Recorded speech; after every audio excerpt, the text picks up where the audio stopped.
Herkese merhabalar. Magazin Haber kanalıma hoş geldiniz. Yeni bir video ile karşınızdayım.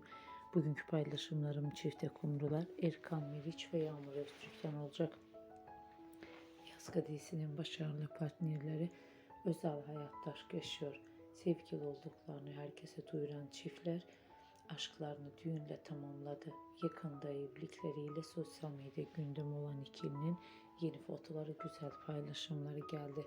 Baş başa balaya tatiline çıkan çifte kumrular güzel fotolarıyla da gündem oldu. Görüntüleri, muhteşem paylaşımları sizler için sunuyorum. Umarım beğenirsiniz. Benden bu kadar. Hoşça kalın. Sağlıcakla kalın arkadaşlar.